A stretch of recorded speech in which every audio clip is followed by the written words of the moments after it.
বন্ধুসকল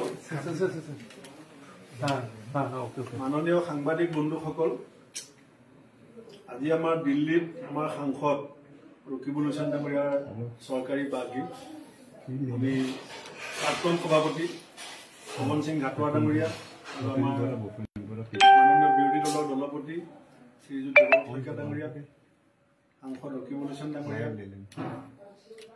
বিশেষকৈ আমি আজি এটা বিষয়ত অত্যন্ত গৌৰৱান্বিত এজন কংগ্ৰেছ কৰ্মী হিচাপে যে আমাৰ নিখিল ভাৰত কংগ্ৰেছ কমিটিয়ে আজি ইন্দিৰা ভৱন নামেৰে আমাৰ ৰাষ্ট্ৰীয় কেন্দ্ৰীয় কাৰ্যালয় উন্মোচনত আমি ভাগ লৈছিলোঁ আৰু আমাৰ সমগ্ৰ দেশখনৰ দলৰ সভাপতিসকল সাংসদসকল বিৰোধী দলপতিসকল AICC বিষয়ববীয়াসকল প্ৰাক্তন সভাপতিসকলক তালৈ নিমন্ত্ৰণ জনাইছিলে আৰু সেই সুবাদতে আজি আমি চাৰিজনে লগ খাই এই পঞ্চায়ত নিৰ্বাচনত চৰকাৰে যিটো ষড়যন্ত্ৰমূলকভাৱে পঞ্চায়তটো পিছুৱাই নি আছে সেই কথাটোত কংগ্ৰেছ দলৰ যিটো চিন্তা সেইটো আজি আমি বিতংভাৱে আলোচনা কৰিছোঁ কাৰণ 2024 চনৰ 4 ফেব্ৰুৱাৰীত পঞ্চায়ত ভংগ হৈছিল চৰকাৰৰ যদি পঞ্চায়ত ইলেকশ্যন পতা আন্তৰিকতা থাকিলেহেঁতেন এবছৰ সময় কোৰ্টৰ নামত ন্যায়ালয়ৰ নামত ঢোকা দি চৰকাৰে পঞ্চায়ত নিৰ্বাচনটো দীঘলীয়া কৰিবলৈ চেষ্টা নকৰিলেহেঁতেন আৰু এতিয়া ন্যায়ালয়ৰ ৰায়দানটোৰ পিছতো মুখ্যমন্ত্ৰীগৰাকীৰ যিটো বক্তব্য তাৰ পৰা স্পষ্টভাৱে এইটো প্ৰতিয়মান হৈছে যে বিজেপি চৰকাৰ পঞ্চায়ত নিৰ্বাচনৰ প্ৰতি আৰু গ্ৰামাঞ্চলৰ উন্নয়নৰ প্ৰতি দায়বদ্ধ নহয় কাৰণ তেওঁলোকে পঞ্চায়ত নিৰ্বাচনটো পিছুৱাই দিয়াটোত যে ভাল পাইছে সেইটো মুখ্যমন্ত্ৰীৰ কথাত ওলাই পৰিছে কাৰণ সকলোৱে জানে যে প্ৰায় 1100 কোটি টকা অসমৰ গ্ৰামাঞ্চলৰ বিকাশৰ কাৰণে কেন্দ্ৰই দিয়া আবণ্টন এতিয়া অব্যৱহৃত হৈ আছে আৰু যিকোনো সময়ত সেই টকাটো অসম চৰকাৰে কেন্দ্ৰলৈ ঘূৰাই পঠাবলৈ বাধ্য হ'ব গ্ৰামাঞ্চলৰ বিকাশৰ কাৰণে অহা পইচা পঞ্চায়ত নিৰ্বাচন সময়মতে অনুষ্ঠিত নোহোৱাৰ কাৰণে যে ঘূৰি যোৱাৰ এটা প্ৰক্ৰিয়া ইতিমধ্যে আহি পৰিছে যিটো সময়ত চৰকাৰ লোন লৈ চলি আছে সেইটো সময়ত উন্নয়নৰ নামত অহা পইচা প্ৰায় 1100 কোটি টকা এটা কেন্দ্ৰক ঘূৰাই দিব লাগিব কাৰণ আইনগতভাৱে নিৰ্বাচিত পঞ্চায়ত প্ৰতিনিধি নহলে সেই টকাখিনি খৰচ কৰিব নোৱাৰে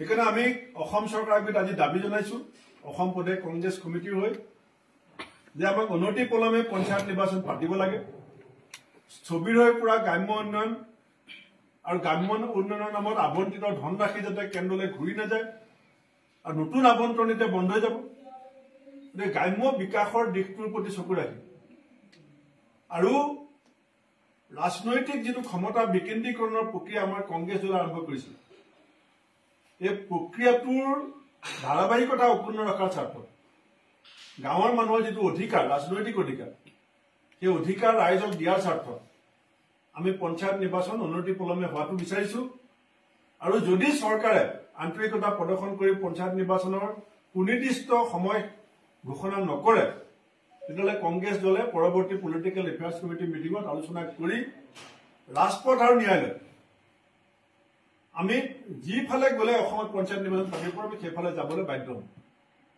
দ্বিতীয়তে আমি আজি এটা সিদ্ধান্ত লৈছো যে আমাৰ অসম কংগ্ৰেছৰ জিলা ব্লকসমূহক আমি যি প্ৰাৰ্থী বাছনিৰ প্ৰক্ৰিয়াটো আগবঢ়াই নিবৰ কাৰণে নিৰ্দেশ দিছিল যদিও চৰকাৰে পঞ্চায়ত নিৰ্বাচনটো পিছুৱাবলৈ ষড়যন্ত্ৰ কৰি আছে আমি আমাৰ প্ৰক্ৰিয়াটো আমি ৰখাই নথওঁ সেইকাৰণে জিলা পৰিষদৰ প্ৰাৰ্থিত্ব কেন্দ্ৰিক যিটো ব্যৱস্থা তাত আমি এটা সিদ্ধান্ত লৈছো প্ৰদেশ কংগ্ৰেছৰ ফালৰ পৰা যে আমি এখন সৰু কমিটি আমি গোটেই প্ৰাৰ্থিত্ব কেন্দ্ৰিক ব্যৱস্থাটো ৰাজ্যজুৰি যাতে পুংখানুপুংখভাৱে নিৰীক্ষণ কৰিব পাৰে তাৰ কাৰণে আমি বিৰোধী দলপতি সাংসদ আমাৰ প্ৰাক্তন সভাপতি সকলোৰে পৰামৰ্শ লৈছো আজি মই গৌৰৱ গগৈ ডাঙৰীয়া আৰু প্ৰদূৰ বৰদলৈ ডাঙৰীয়াকো লগ পাম আমি এখন সৰুকে নিৰীক্ষণ কমিটি কৰি যাৰ তত্ত্বাৱধানত বিশেষকৈ জিলা পৰিষদৰ প্ৰাৰ্থীসমূহ বাছনি ক্ষেত্ৰত যাতে যোগ্যজনে পায়,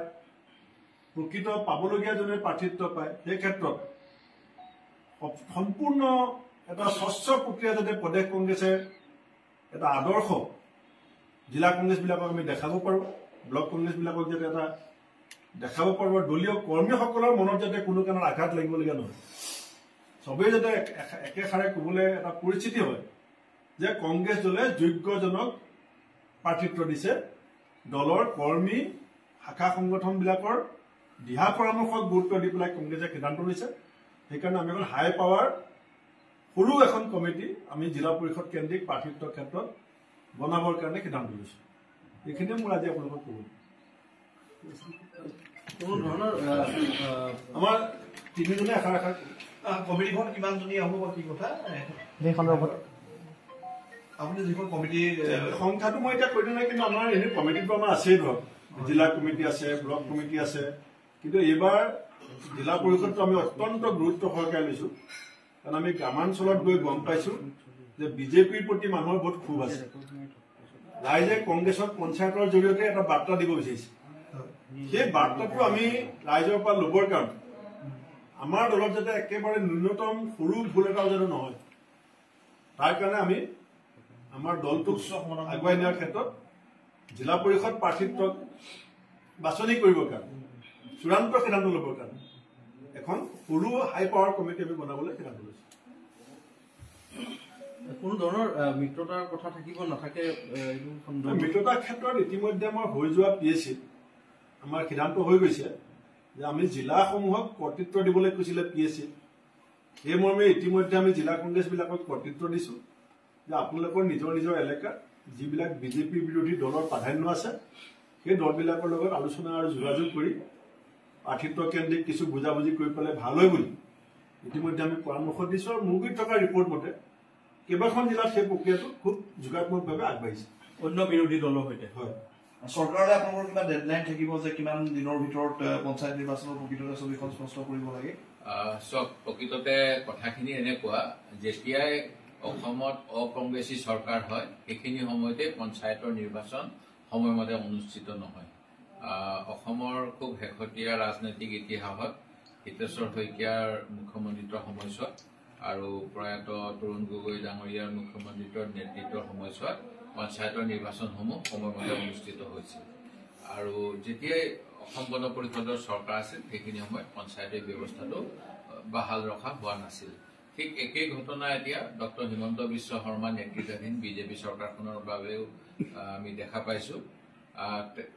যোৱা 23 চনৰ জুন মাহৰ পৰা তেখেতসকলে নিৰ্বাচনী প্ৰক্ৰিয়া আৰম্ভ কৰিব লাগিছিল।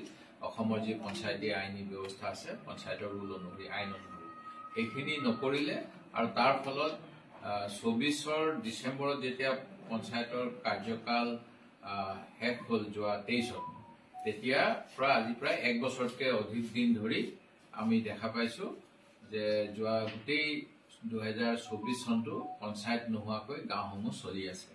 আৰু এই কামখিনি প্ৰকৃততে চৰকাৰৰ ইচ্ছা থকা হ'লে কৰিব পাৰিলে হয়। তেখেতসকলে যিকোনো কাৰণত, যিহেতু পঞ্চায়তৰ দখলত আছিল বেছিভাগ কংগ্ৰেছ বা অ-বিজেপি বিভিন্ন ৰাজনৈতিক দল বা নিৰ্দলীয় ব্যৱস্থা, সেই গতিকে তেওঁলোকৰ হাতলৈ পঞ্চায়তৰ সচিবসকলৰ যোগেদি বা চৰকাৰী বিষয়াৰ যোগেদি আৰু গাৰ্জেন মিনিষ্টাৰ যোগেদি যাতে গোটেই পঞ্চায়ত ব্যৱস্থাটো তেওঁলোকে একপক্ষীয় কৰিব পাৰে, তাৰ বাবে যোৱা এবছৰ তেওঁলোকে এনেধৰণে টাইম পাছ কৰিলে, কামখিনি নকৰিলে।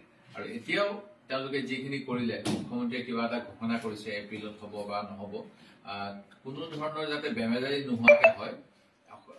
আজিকালি অসমত বিভিন্ন ক্ষেত্ৰত ছেল্ফ চাৰ্টিফিকেশ্যন হ'লে চৰকাৰে বিভিন্ন ধৰণৰ ডিক্লেৰেশ্যনখিনি গ্ৰহণ কৰে। ৰাইজৰ নিজে মই দুখীয়া, মই ধনী ইত্যাদি চাৰ্টিফিকেশ্যন বিচাৰে।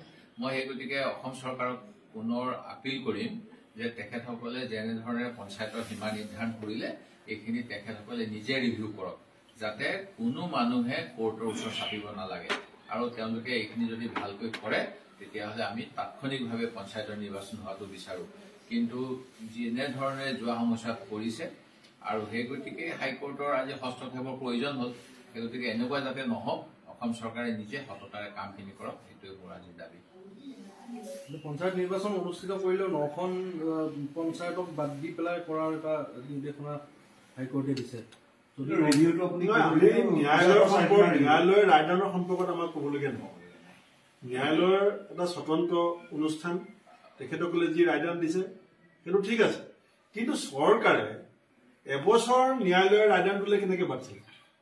ইয়াৰ আগতে চৰকাৰে কিয় ন্যায়ালয়ৰ কাষ চাপি উদাৰস্থ নহল যে আমাক এটা ৰায়দান দিয়ক, আমাক ইলেকশ্যন পাতিবৰ কাৰণে সুবিধা কৰি দিয়ক? মুৰামুৰি সময়লৈকে ৰৈ থাকি শেষত কি বুলি কৈছে যে আজি ৰায়দানটো অহাৰ কাৰণে আমি ইলেকশ্যন পাতিব নোৱাৰো। পৰীক্ষাৰ দোহাই দিছিল। ইমান দিন এবছৰ কিয় লাগিল? মই যিটো কৈছো প্ৰকৃততে গুৱাহাটী উচ্চ ন্যায়ালয়লৈ মাত্ৰ 9খন বা 30খন আবেদন আহিছে বুলি আমি গম পাইছো, কিন্তু অসমৰ সাধাৰণতে বহুত মানুহে কোৰ্ট কাছাৰীলৈ যাবলৈ টান পায়। মই যিটো কৈছো শিৱসাগৰ জিলাত কোনো মই নাম নলওঁ, এখন পঞ্চায়তত 4,000 মানুহক লৈ এটা ৱাৰ্ড গঠন হৈছে আৰু অনুৰূপ ধৰণেৰে 4,000 মানুহক লৈ এখন পঞ্চায়ত গঠন হৈছে। আজি কোৰ্টলৈ নগলেও সেই মানুহখিনিৰ প্ৰতি জনপ্ৰতিনিধি বা চৰকাৰখনৰ যিটো দায়িত্ব, পঞ্চায়তী ব্যৱস্থাৰ যিটো ব্যৱস্থা যে সকলোকে সমদৃষ্টিৰে চাব আৰু সম উন্নয়ন হ'ব। এটা ৱাৰ্ডত 4,000 মানুহ আৰু এখন পঞ্চায়তত 4,000 মানুহ, ই কেনেকৈ সমদৃষ্টি, সমবিতৰণ বা সম উন্নয়ন হ'ব পাৰে, এই প্ৰশ্নটো মুখ্যমন্ত্ৰী মহোদয়ে দিয়া উচিত। সেই গতিকে মই কৈছো যে তেখেতসকলে নিজাববীয়াকৈ ৰিভিউ কৰক পঞ্চায়তৰ আনুষ্ঠানিক ঘোষণা কৰাৰ আগে আগে, যাতে অসমৰ যিটো কাৰণত পঞ্চায়তী ব্যৱস্থা কংগ্ৰেছে আনিছিল সেইটো সফল হয়।